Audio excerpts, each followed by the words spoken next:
it's Ron Brown with Tech for Senior Live. I'll be your host today. Please put in the chat where you're from and who you are. When we start reviewing the news articles, if you want to look at our Facebook page, just click here and you can follow the articles along as we go. See you in a moment.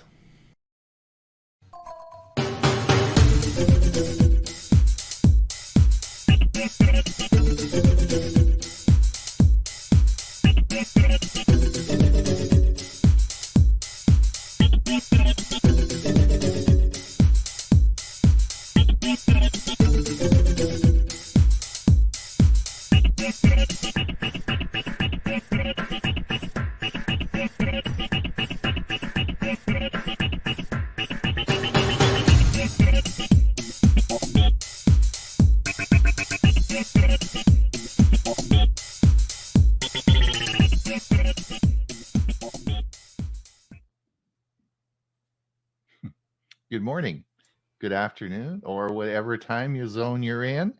Welcome. This is Tech for Senior Live. This is June the 22nd, 2023. And I'm Ron Brown. I'll be your host today for the next hour, where we're going to talk about tech news of the week. So it's going to be lots of fun. And we have brought you a great cast to review them with you. So I'll introduce those in just a minute, but I wanted to tell you who we are. Maybe some of you don't know, maybe you're new. Well, we're a group of seniors. We have a show on Monday called Tech for Senior. We've been doing it now for 4 years, I guess, Huey, right? Yeah, we're in our fourth 160 year. This will be the 169th episode, so coming up on Monday. So this is the same group, and we're going to talk about news of the week, tech news that has occurred this week. We I was going to say tape this, but I always get my hand slapped for that. This is, of course, is being recorded. We stream this out to YouTube and to Facebook. So if you our Monday meeting is a Zoom meeting. So I see there's a few people that have logged in over on Zoom. We'll see you Monday. It's not a Zoom meeting. So if you are wondering how to get to the show, I'm going to just bring this up here, and you can go to www.techforsenior.com, and we have a big red button there. It says take you to the show. Click that, and it'll take you right to our YouTube channel, and you can listen to the show live today. Now, when we finish the show today, of course, it's saved on our YouTube channel, and you'll be able to watch it. We also we don't know who's listening, so we're all sitting here, and we've been talking for the last hour before the show started to talk about what we're going to talk about. But so we can sit and have a chat. We know each other, but we don't know who's out there listening, and we really appreciate it if you put your name and where you're from, and let us know. And if you have any questions, we're happy to answer them. And particularly, we're interested in new people. If this is your first time listening, please let us know, and we'll give you the big round of applause and say, hey, thank you for coming. All right, let me introduce everybody. I'm, of course, Ron Brown. I live on a little island I'm in Canada, and I live off the little island off the west coast of Canada called Vancouver Island. And I live in Comox, British Columbia, beautiful on the water sort of area. And it's hot and sunny here today. But on the other side of the world, well, possibly that far, and in Florida, right? In Bradenton, Florida, we have co-host of our Monday show. He's actually been doing the show. He's doing it for a couple of weeks. I'm away on family duties. That would be Huey Popluck, and he's here today. Welcome, Huey. You did a good job on the show on Monday. Well done. Of course. And then I've got learning Chromebooks this afternoon, and you're going to miss. Yeah, that's right. Yes, indeed. So, and I'm 4 miles from the Gulf of Mexico. There you go. Yeah. And then, of course, we have Bob Gustisha. Bob is our security expert. He's been with us since the show started on Monday. He's a very smart guy, a prolific maker of YouTube videos. He's always got lots of knowledge, not just on security topics, on all sorts of computer-related topics. He's also a very nice guy. So we want to welcome Bob Gastisha from Pine, New Mexico. No. Not Pine. Las Lunas, New Mexico. No, Meadow Lake, right? Well, yeah. Meadow Lake is a little suburb community outside of Las Lunas. Our post office is Las Lunas. Right. And I also live on the beach. Yes. Lots and lots of sand. Just don't have any water. Indeed. Well, welcome, Bob. I hear you've got your internet back up and your phone service going, and life's getting better, right? Yeah. Yep. They've Comcast did their magic. They have done some improvements, so at least my upload speed is now where I don't really have to worry about disappearing, because I do a little more than I should be. And when you're doing Zoom and this, everything goes up. There isn't much coming down. So we'll talk about that today on the show. There's lots of new things happening as we've talked about before. Now we also have, of course, our music director, Ray Baxter, who's from Pine, Arizona. He of course is the president of APCUG. He's also the treasurer. Not only do they trust him for running the whole organization, they trust him with the money. So he must be a trustworthy guy, but he's also a great guy for music. And he's our music director, also very knowledgeable on computer and technology as well. So we're so happy to have Ray here. How are you today, Ray?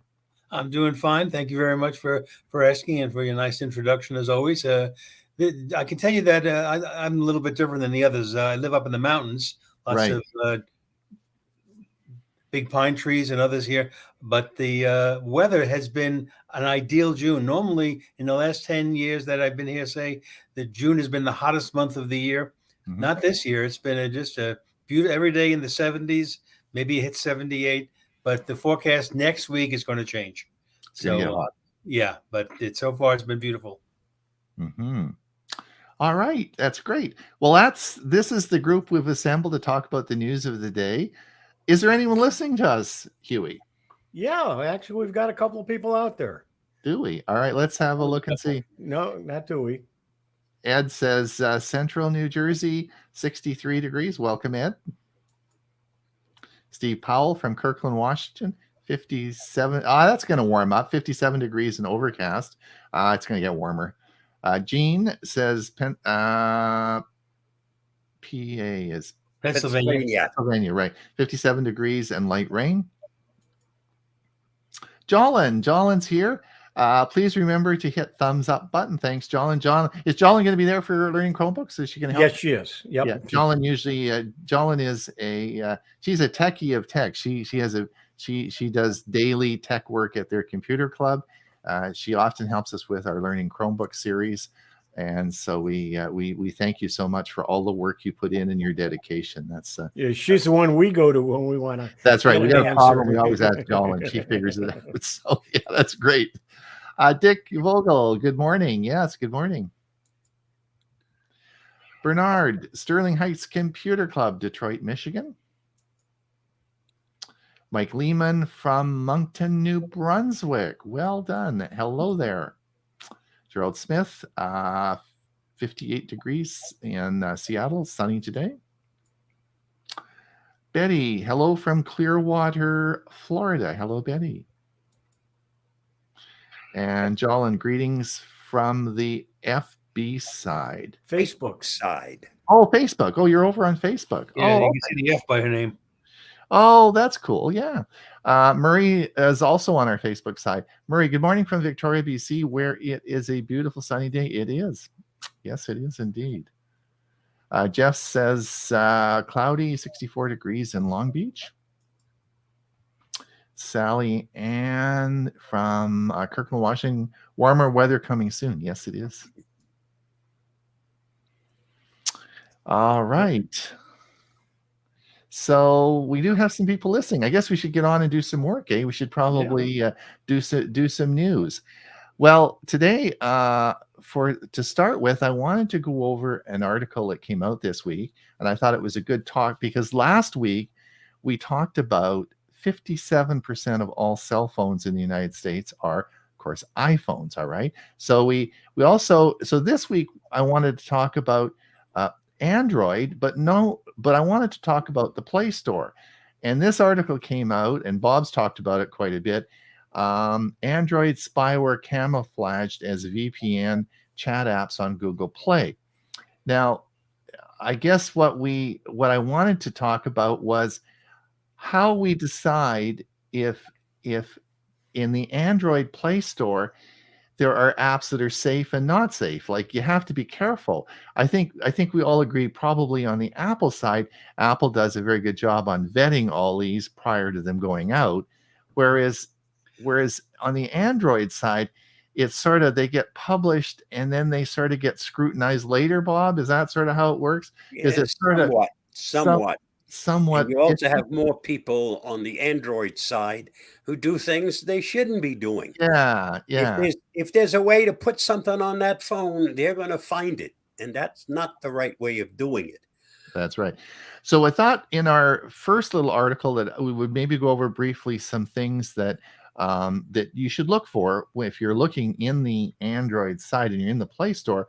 How can you decide whether an app is something you should be downloading or not? And I was saying earlier, I don't download that many new apps in a year, maybe one or two. And I often phone Bob up and ask Bob, is this okay? You know, like, I want to find out. Like, I don't know. I mean, you figure out, I don't want to download something that's not, it's going to cause heartache, right?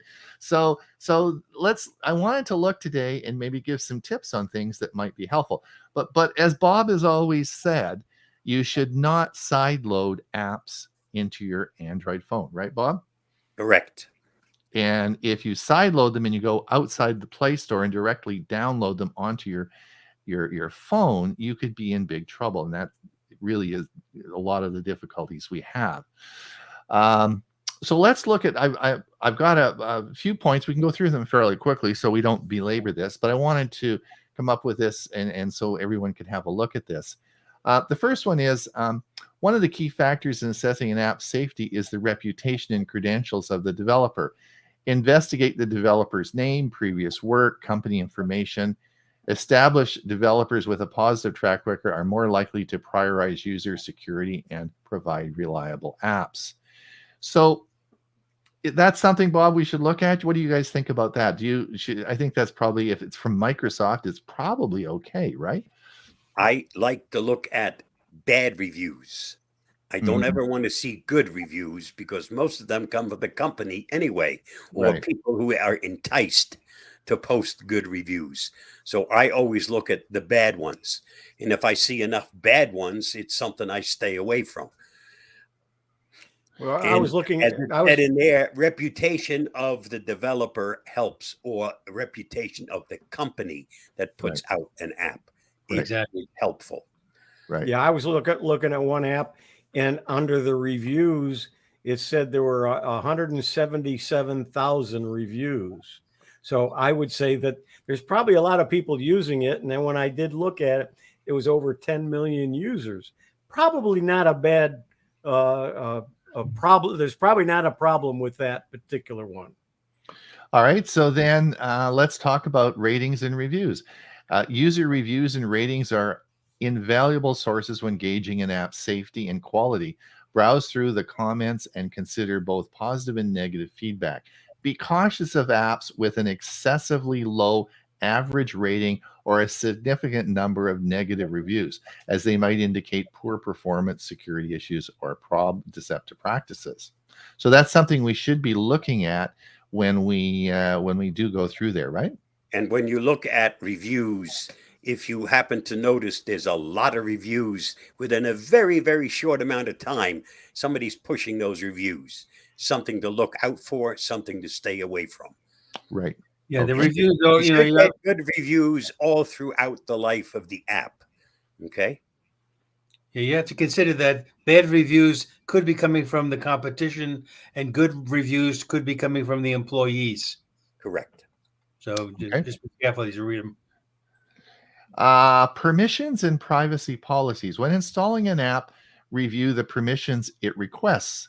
Like if you're looking at, I remember there was an app I was going to install in Arizona when I was down there, and it gave me the cheap beer and how much beer cost in the local stores, right? And in installing the permission of that, it wanted access to everything on my phone, including my contact lists and all that sort of stuff. So we need to really be careful when we're installing these. You want to look at the permissions, because exercise caution when an app asks for excessive or unnecessary permissions that are unrelated to functionality.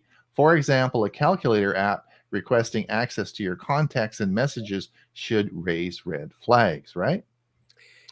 An app should never ask for permissions that aren't required to perform its function. If it does, stay away from it, find another one. You also have to remember you have choices by the thousands, probably hundreds of thousands. So don't take the one that's the first one on the list, even though you might have lots of good reviews, but check out those permissions carefully. Right. Okay. And then this was the beyond the Play Store. Consult trusted third-party sources for additional information on an app's safety. Websites like Virus Total or independent security blogs may provide insights into potential malware and security vulnerabilities. So that's a good one as well, eh? Yep. And you need protection on your phone as much as you do on your computer. Mm-hmm. Now we talked about this, and Bob will mention this in a minute.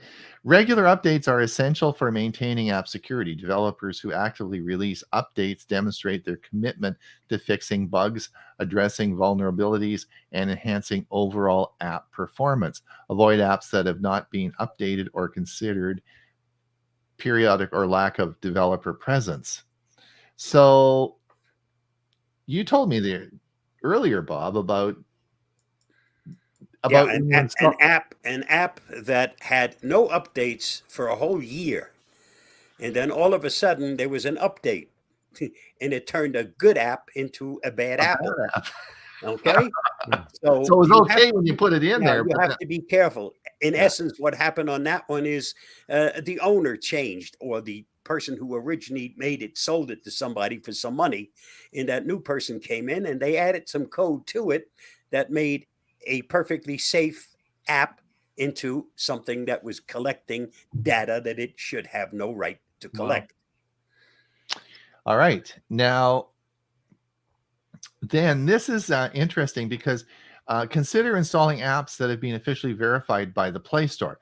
Now, the Play Store has started this. I don't know how long it's been, maybe a couple of years or a year, Bob, where you get the Play Store verification. In other words, I guess what Google does is they actually verify the apps as safe, and there's an official verification called Google Play Protect. The built-in security system for Android devices scans apps for malware and harmful behavior. Verified apps have undergone additional scrutiny by Google, adding an extra layer for their safety.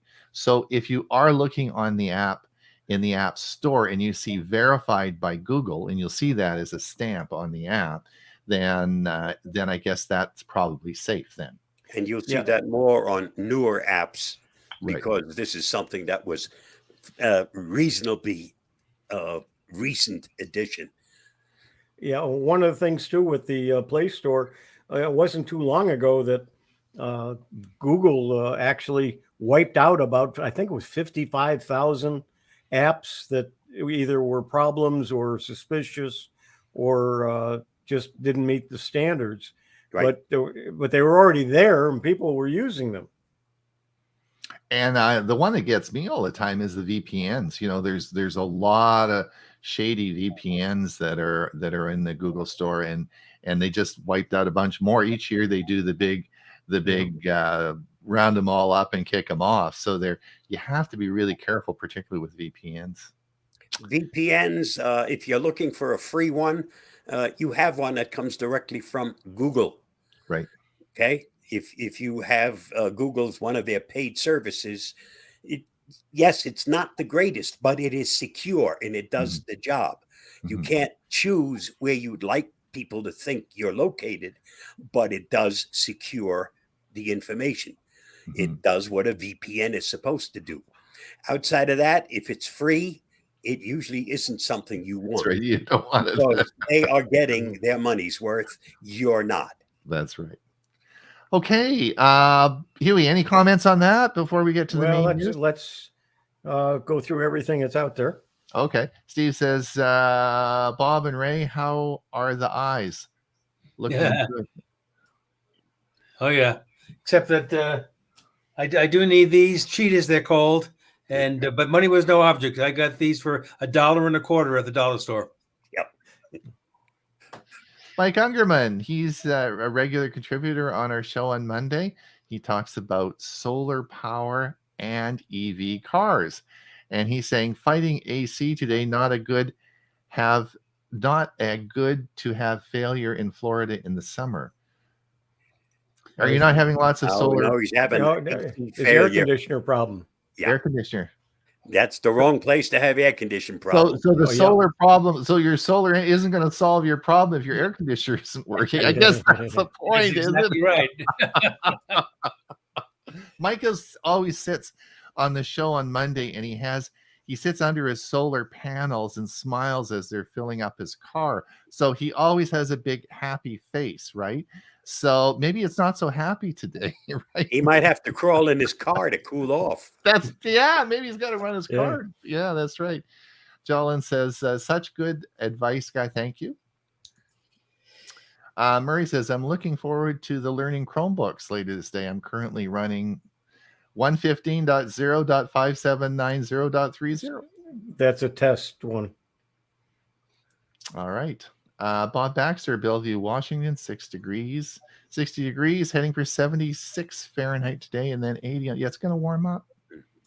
It's going to start to warm up. Vale Williams, ratings and reviews are valuable to buying hardware, devices, phones, and in addition to software as well. Correct, Vale. Oh, I got to tell you, Vale, my daughter's here, and she wanted some help buying her new Mac laptop. So I've been looking at the Mac, the MacBook Air, the 15-inch, and so I've been doing lots of research on it. So anyway, let you know that I am thinking a lot about Apple, and Vale, I'm thinking about you when I'm thinking about Apple. So anyway, so all right. I guess what we should do is maybe do some articles. We should maybe look at the news. Yeah, before we do that, there is Apple is suing anybody who uses Apple as a brand.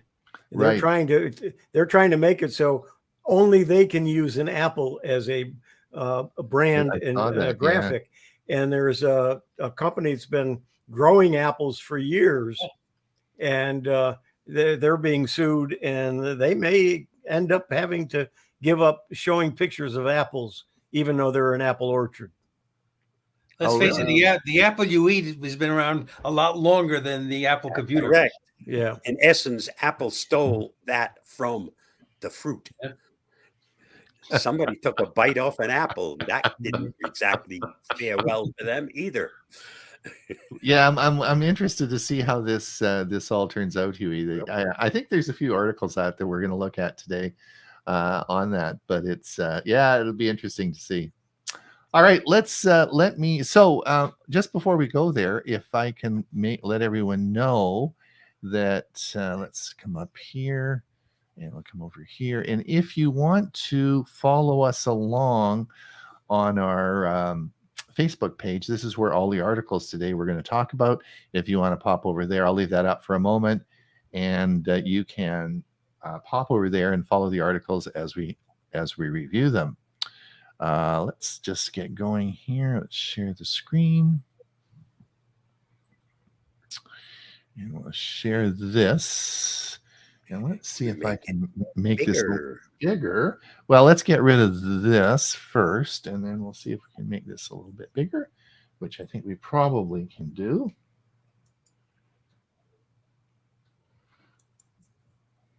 Let's see here. Did it go up? There we go. A little bit bigger. Let's see, we're gonna make it a little bit bigger.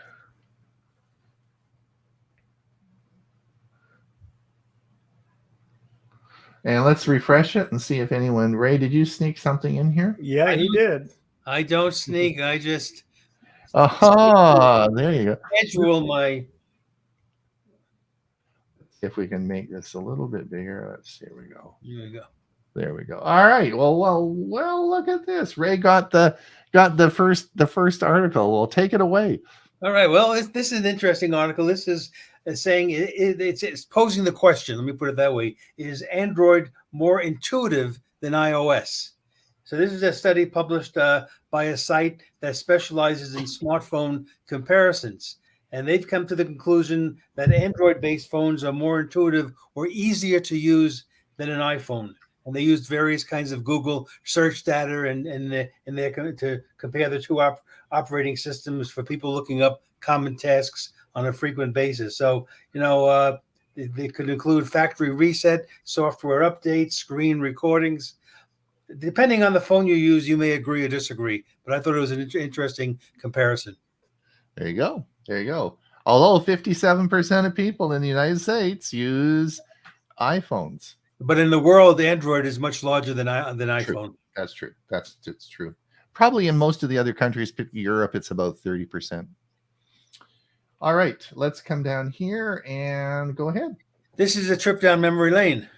So yesterday was the 75th anniversary of the first vinyl LP put out by Columbia Records. Oh, really? And what this is two articles that are actually a reprint of ones that appeared in newspapers that many years ago, introducing this new record format. So I loved it. It's worth the read, if only from a historical perspective. But I wonder if anyone at that time had an inkling that the vinyl record would be celebrating its Diamond Jubilee in the 21st century, still a popular medium to play music. So, Ray, in the manufacture of a LP, did they get better over time, or is it sort of a fixed media that it's all the same, or what were there big technological changes that occurred in the quality of an LP? Certainly since 1948, but I would bet you that the plants today that are producing the amount of LPs that the new artists want probably were built in the 1970s and 80s, and so the technology has not changed much from that point. And before the vinyl, there was the 78s that were very fragile, and I can remember my cousin buying one, showing us one of the new albums that she had, and she says, "Yeah, they're now unbreakable," and she dropped it on the floor and it broke. Yeah, the 78 RPM records, and they were around from the 1920s on, and they actually were still making them in the very late 50s, but they were made out of shellac, and that's why they were breakable. But I mean one of the vinyl ones that she had, she dropped on the floor and it hit just right and broke. Wow, that's unusual. Right. Okay. Well, interesting. Thanks, Ray. And then CDs. What's a CD? What's a CD? Well, they're cool again. Ah, really? They're coming back. You've heard me say this many times before. For those of us that over the years have collected a large CD collection, I always think it's worth your time and effort to take those CDs and digitize them on your computer. So they're now computer files instead of only being able to play it on a CD player or an optical drive, you can now play it on any number of digital devices. I have, and most cards for the last dozen years come with a USB connector in them, and I take I've obviously ripped all my CDs, and I just if I want certain kind of music, I put it on a flash drive, plug it in, and I know every song that plays I'm going to like, because I've chosen them, as opposed to letting a streaming service do that for you. So, consider iTunes now is gone. That's been replaced by Apple Music. Even Windows Media Player, which does ripping, now has the word legacy after it, just giving you an idea how old that system is. So for those with Windows 11, though, there's a new app from Microsoft called and they went to a lot of time and trouble to come up with this name. It's called Media Player, but that'll actually also rip CDs, and it does it actually even a little bit better than the old Windows Media Player. So if you have CDs and you want to hear the music you like, ripping is still available. All right, there you go. Let's have a look here. And oh yes. So Go talk about this. I read that this morning in the news. So go ahead. Well, it's very brief. I just want everybody to know that the days for Amazon Prime have been picked, and it's going to be next month. It's going to be in July. I think I said down there July 11 and 12. Yes. So those are the days. So if you're looking to buy something on Amazon now, and it can wait a little bit longer, Prime Day is coming up. And also from Canada, Prime Day in Canada will be the same day. Often it's different, or a couple of years we didn't even have Prime Day in Canada, but the official Prime Day in Canada will be the 11th and 12th as well. So it'll be the same time. And I'm starting to get ads that they're having pre-Prime Day sales starting now. So you're getting so they're going to have pre-sales up until Prime Day. So it just gets better, right? Like, how many more vacuums can I buy, right? It's like all year long. Robotic vacuums, here I come. So yep, so that's great. So that's going to be lots of fun. It's big. They sell an amazing amount of stuff on Prime Day. It's like Christmas in the summer, right? It is. It's absolutely good way of putting it. And Christmas in the summer, and it even includes in Canada DoorDash, right? So that's even better.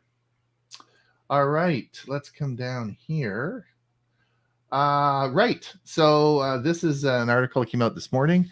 The Rivian R2 model will be revealed in 2024, and the prices are coming down, and it will be starting from $40,000. So that's the new. Hopefully, Mike Ungerman's listening to this.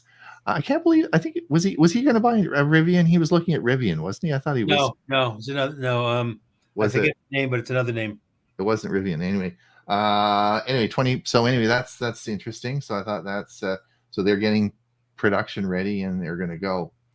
Now, just because I know everybody's interested in e-bikes, this was an interesting article that came out. I don't know if you've heard of a company called Pinion, but they make rack and pinion steering, like Pinion. So this is Pinion is a company. I think it's a European company, and they have developed a new direct drive for e-bikes, and this is a new technology. And if you're interested in e-bikes, just read the article. But just to let you know that while we're making big advances in cars, there's equally amount of big advances being made in e-bikes, right? It's great. And I know we talk about vacuums a lot because I'm interested in robotic. Well, we all are interested in robotic vacuums. But no more stick shift for e-bikes. No, it's all. Yeah, it's really cool. So there's a lot of neat technology coming out that's just all changing. So. It's fun, so if you are into e-bikes, that's pretty. Yeah, there was an article that I saw about e-bikes today, and it was from New York City, and there was a fire caused by the battery on an e-bike in an apartment building in New York, and it's there's been like 186 fires caused by batteries on e-bikes in New York. Oh. Yeah, well, of course, one of the problems with these is that they're all lithium-ion batteries, right? And the bikes that come, a lot of people buy offshoot batteries. They want a second battery, and they don't. You can buy cheap batteries on Amazon, and then they overcharge them. They actually rig the chargers and they overcharge the batteries, and that's usually what causes these fires. So it's just people. You can't do that, right? It's like. Anyway, it's a big problem, these cheap batteries. Here we go. That's Ray, you beat me to it. Amazon announces Prime Day with great deals. Yeah, that's right. So as this was an article came out this morning that and I've said this before, I think we all agree, T-Mobile, where you really want to be is with 5G as far as your internet go, and it's changing so fast. And T-Mobile's home internet service is getting better, and they've brought a whole line of new modems that are coming out. And this again is just going to make your 5G wireless. We talk a lot about satellite internet, which is fine for people in very rural areas, but really where the future of internet is, it's going to be in 5G home internet. And it's changed. You just got to keep checking with your service providers because it changes monthly. So, well, the issue though with T-Mobile is you have to have line of sight to the cell tower, and many people don't have that. I Right. think fiber is the future with internet connectivity. well, Yeah, the problem is if you have fiber, but to lay the fiber is expensive. You're right, but they're Yeah, doing but it all around Arizona now. We drive around and you can see them actually, and there's a certain fiber out, yeah. color too that they're putting in. Yeah, the companies are all going to fiber, and what they're doing now is they're starting to have the last mile, in other words, to the houses, also fiber, and that's what Ron and I have, or at least I have, and that's how we're getting the gigabit speeds. But this T-Mobile, their 5G home doesn't use anything like that. It uses a cell number, and that's the 5G they're talking about. Right. So you're not really getting internet. You're getting a cell number that's connected to the internet. That's right. But first, you have to have the service. I don't care Yes. how good their modems are. If the Yeah. service isn't available, this still doesn't help. Yeah, But I know sorry, go ahead. Mike Ungerman tested, and there were several others in this Central Florida group that have been testing them and trying them in different areas with pretty good results. Yeah, I have a friend who uses it, and he swears by it. He's only paying $50 or $60 a month for the service. He thinks it's great. He has a neighbor right next door who cannot get it because of where Line the of sight. router would be situated. Right. So that's something. And then, Bob, did you see this article came out this morning? Apple is plotting the death of password. And there's a number of articles that came out about this, that passwords, like they're passphrases. So they're really bringing out passphrases, and they're big into passphrases now. We've talked a lot about that. I use passcode. I don't use passwords at all. That's right. So they're getting away there as well. Apple is falling into this as well. So it's life is changing. We should probably do a little more talk about this on our Monday show, but this is a big. But we're moving away for passwords very quickly. Leo Notenboom has an excellent video on passcodes. Anybody interested or anybody really interested in should listen to his video. Oh, who's that? Who's that, Bob? Leo Ask- Notenboom. Ask Leo. Ask Leo. That okay. just came out this week. Oh, okay. Do you know? I guess if you have time, put it in the chat. The link to the. We don't have a chat. We don't have chat. There's no chat. Oh, we don't have chat. Sorry, Okay. wrong place. All right. We will put it. I'll get the Just information. do a search for Ask Leo, and then you'll see his video on. AskLeo.com. Yeah. Okay, great. Okay. What is this all about? Rats and transplantation, Bob? Are you? Well, I am extremely interested in transplant since my wife is a liver transplant recipient 17 years back. Actually, my wife, as of June the 1st, no longer needs to take any anti-rejection medication because her liver's worked so flawlessly for all these years, they think that she no longer needs it. And I'll find out just exactly how good that's working when she gets her first test after having been off for a month. But what this does is it allows you, one of the problems with transplants is you have to get the donor organ to the recipient in a very timely manner. And that's always been a bottling point. This here allows them to freeze the donor's organ. In this case, they used the liver from an animal, and then unthaw it when they finally decided to start using it. So that takes care of the time critical part. This is going to go into trials, they figure, by next year. All right. Oh, this was interesting. Crime Stoppers warns of QR codes being used for a variety of scams. Mhm. One of the things that I thought was interesting, I was at a restaurant the other day, and of course, the QR code is on the table, and you simply scan the QR code, get the menu, and I thought, you know, you got to remember that these QR codes are just taking you to to a website, and then you're putting the money, you're putting your stuff into something. And you know, you could easily put a QR sticker on that table that would not be the restaurant's. You know, you very, very easy to make this into a not so legal sort of thing. So you have to be very careful, and that's what happens is that people come out. You'll often see stickers on on tables when you go into a restaurant or whatever service you're doing, and there's a little sticker that you think is the QR code for the restaurant, right? Well, it may or may not be. Who's put that sticker there, right, Bob? What do you guys think about that one? No, it's a warning. It's a warning that's been issued many, many times. Yes, Yeah, it's convenient. Yes, it's easy to use. Anyone with a cell phone has no problems getting to that website that this leads you to. But if you send them someplace where they didn't expect to go, they're the ones who are going to have a problem. well, what if in the restaurant, you know, it says, okay, you want to order and fine, and then before you want to order, you have to put your credit card number in, and then you find out this was the wrong site, right? Yep.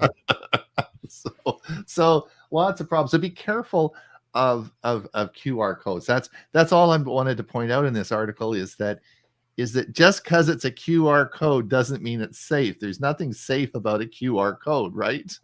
It's And just many a link. QR codes use shortened links, okay, because it makes it easier to create that QR code. Yeah, They don't use the full link. right. Small Town USA. Which one is this, Bob? Now, how many are you on? This one is on Bordentown, New Jersey. Oh, It's still in New Jersey. And New Jersey is, I think, stop number 3 with 10 videos for each state. And I'll be covering all 50 if I live long enough. So if you follow this series, it tells you why these little towns are part of U.S. history and what made them important in U.S. history. all It's a right. great series. Yeah. Bob, this is a guarantee that you will last that long. That's what I'm hoping. When I get close to the end, I will be putting out fewer videos. Go slower. Huey, I put this in here just to remind everyone that Learning Chromebooks is an hour after our show finishes. I'll let you discuss this on the show. Google looks to be preparing a new standard for Chromebook Excellent with Chromebook X, which is a new. Yeah, I'm going to cover an article about it in Chromebooks, Learning Chromebooks today. And he'll be on in about an hour. And SpaceX, Huey, what's with SpaceX? Well, you know, they started sending up the second generation of the Starlink constellations.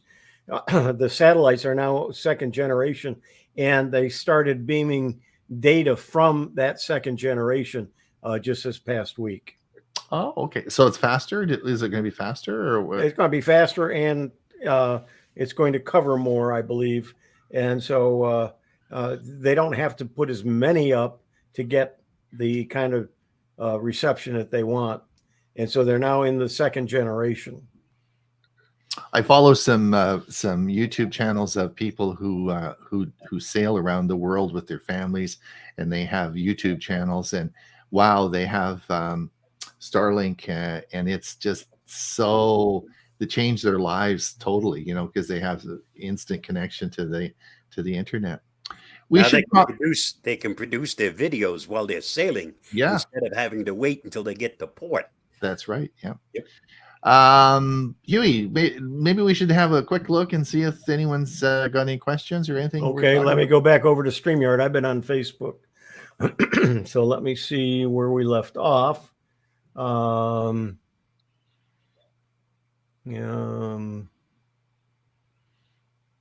yeah, I think here. Vale says Steve Jobs stack. Dorothy says, interesting.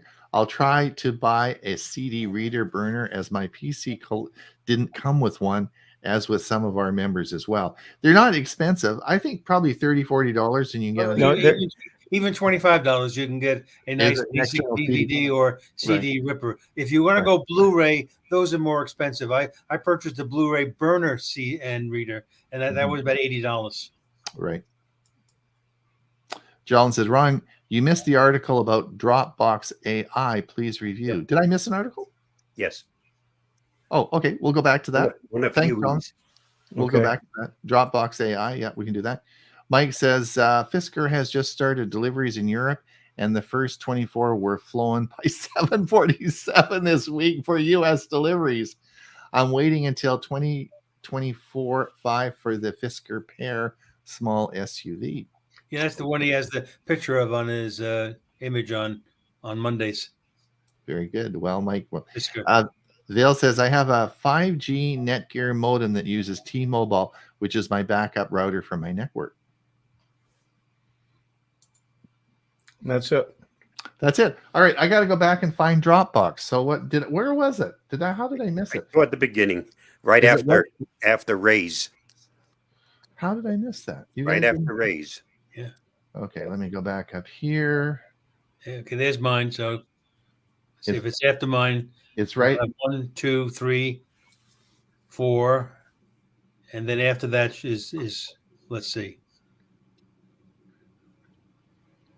Well, either way, Dropbox is going to have some. They're going to be using AI to where you can search not only Dropbox but other places on the internet for information. And I was reading the article and I was kind of confused in what they were trying to tell me. But it sounds like what they're going to do is it's going to give you a lot more information that you might be searching for of your stuff. Now, do you have to have a Dropbox account in order to use it? I have no idea. Interesting. Dropbox's AI tools can help you find your stuff from everywhere on the internet. So I guess if your stuff is the key there. Right. It's looking for your information. So I know that it's always a problem that I don't have Dropbox, but on Google Drive, you're trying to find an article, you're trying to find something. I always find it hard to find it. So this might be, this could be cool. Well, what the article said is, we see an article and it's, and we might make a comment about it or something, but where did we see it? Did we see it in Facebook? Did we see it on Twitter? Did we see it on our Google Drive? Did we? Is it something from the Microsoft Drive? Is it OneDrive? Is it something in Dropbox? Is it something at P Drive?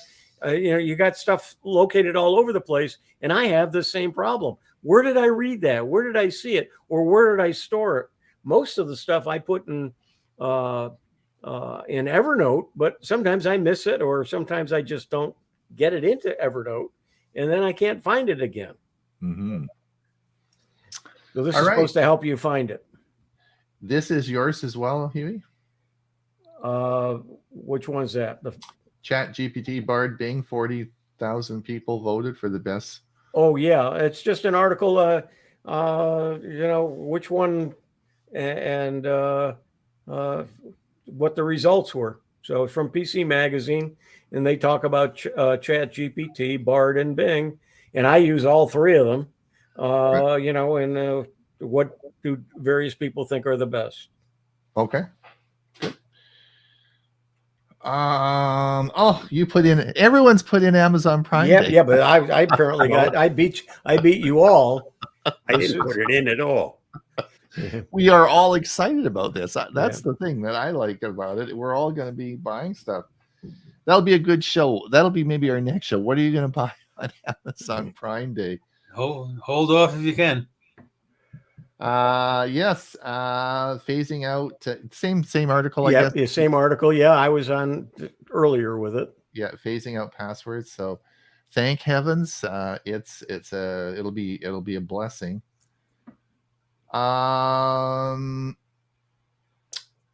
Now I publish this. Apple highlights iPhone 14 Pro camera features in action-packed video. Just a good article on if you are updating to an iPhone 14.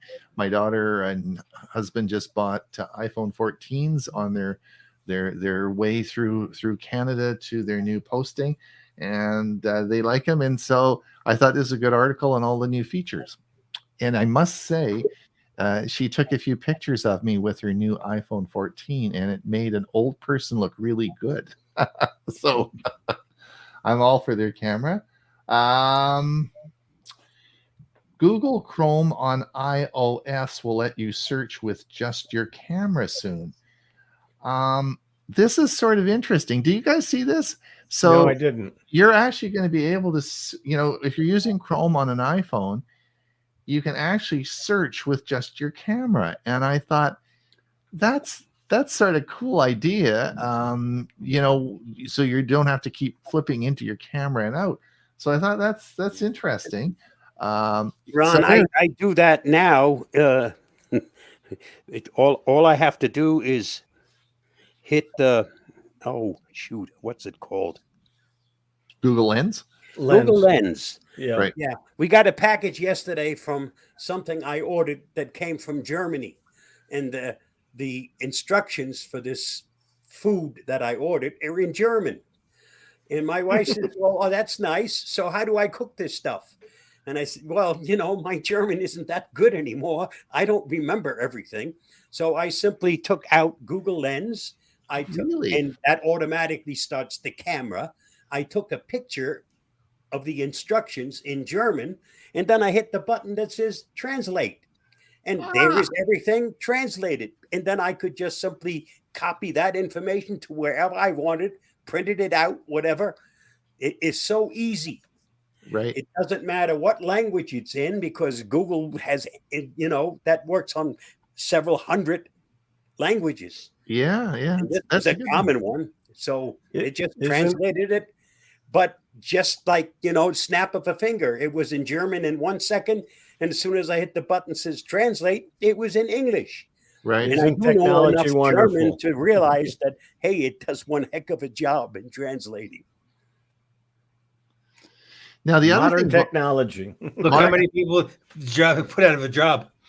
Yeah. So the other thing, Bob, you could have done as well, but I guess it's not quite as easy, but copy it into Chat GPT and say translating. That's work. That's work. Just simply push the button right next to the camera button. Because you have two buttons. One of them is the camera, and the other one, that's the one that does the search on the internet. And then it gives you all kinds of features depending on what you've done with the camera, because it directly opens your camera. Very good. This is a very interesting article about Sennheiser and entering the hearing aid market with, of course, over-the-counter hearing aids. Now, if you look at the article, I just can't remember. If I come down here, Sennheiser was bought by, who was it? What was the company called? Just a minute. What was it called? Sonova? Yeah, Sonova. Sorry. Yeah, Sonova. So it was bought last year by Sonova, which, of course, is a medical company. So why would a medical company want to buy Sennheiser? Well, they bought it with clearly the idea of bringing out this line of over-the-counter hearing aids. And this is a whole new feature now, future for people with hearing aid problem or hearing problems, and that you don't actually have to go to an audiologist. And I expect probably for a large percentage of people, this will probably be a cheaper option for them. So this But is the price certainly on this is still fairly expensive. They're talking about $1,500, right. and there are actual hearing aids, not amplifiers, but hearing aids that you can get for around $300. Right. Now, I think this is actually not an amplifier, but this actually is a hearing This aid. is a hearing, but there are hearing aids, not Right. amplifiers, that you can get for $300. For $300. Yeah. Yep. But these you don't have to see an audiologist or anything. Right. So they're available for you. And I think this is one of many that we'll be seeing. And so I thought it was interesting. And so if you are thinking about hearing aids, you may want to have a look at the article and see what the thoughts are on that. But this is they've got these out now and they're available for. This was as I mentioned earlier, this was the MacBook Air 15-inch is the one. Leo Laporte just reviewed it on his show last week, and my daughter wanted some help because she has to buy a Mac laptop, and so I've been looking at this and doing a lot of research on it. It's very interesting. I think this is a cheaper option for a lot of people now. It really puts that Mac laptop in really a pretty good position. I think this is going to be very popular. And the big difference is, well, it has a 15-inch monitor and an M2 chip. So it's interesting, and it's about, I think it's around 1,600 Canadian. So it's probably about $1,000 in the US. But it's going to be an interesting competition to PC laptops, right? Sorry, who says that? No. Anyway, so just interesting. It is if you do have an iPhone, you are considering and you need a new computer, a new laptop, then this is certainly something that I would encourage you to have a look at it and look at the different options. Samsung lets you now. I wanted to ask anyone, if anyone's out there listening, has anyone repaired their own phone? Like they made a lot. This is Samsung brought this out. Apple has this out. Everyone announced their home repair kits. Has anybody actually taken an iPhone or a phone apart and repaired it? I don't think I'd ever want to do that. I'd take it to the local repair company. I mean, I don't know. Is this something that, if anyone's done it, you have to have a special capability to be able to handle such tiny objects? I think so, yeah. You break, I fix, which is now Assurian, is the best place that I know to take your phone or even your laptop. Yeah, here's another one. Apple self-service repair programming now includes iPhone 14 series. So I mean, it is possible. I'll tell you, these things are complicated. I don't know if I'd want to do that. But anyway, there's been a couple articles at Samsung. I think it's Samsung, but I think it's the European group is now talking about making it mandatory that you can change your own batteries. So if you remember the early phones, you had a cover and you could take it off and then swap out the battery. And I always had a second battery. So if it died on me, I didn't have to wait to recharge it. I could just put the other battery in and then recharge the first one. So we'll have to see. But that causes a problem because a lot of these are, if they're not waterproof, they're at least somewhat covered, that if you just are in the rain or something, it's not going to hurt them. But if you're able to take the cover off and change the battery, that's not going to probably be waterproof then. Correct. Exactly right. This is an article, of course, as we talked about last week. Apple has their new Vision Pro goggles out, $3,500. Now and we're all thinking about this as using it ourselves, and we go out and spend $3,500 on virtual reality sets, but they're actually being used, and not Apple, but they will be used in medical schools across Canada and the United States to train orthopedic surgeons in surgical areas. And they're looking at this, of course, because Apple is so advanced. This new technology they have is so advanced. They're looking at using this, of course, for training medical medical staff, including surgeons around the world. Ron, you might want to look at the clock. Yeah, the time. 1 minute. Where did the time go, you guys? I'm having so much fun. What the heck happened? How did we do an hour already? All right. Anyway, any questions, any comments before we go, Huey? Anybody? Just one last one. Google Lens. Jolin says Google Lens. It does. It does. Google Lens rocks. Well, that sure happened awful fast. Well, thank you if you're out there listening to us, thank you so much for coming. As soon as we finish this, of course, this is recorded and be available for replay. We want to please visit Huey. I won't be there, but Huey will be there, and I'm sure he's going to do a great job with Jolin in learning Chromebooks in an hour's time.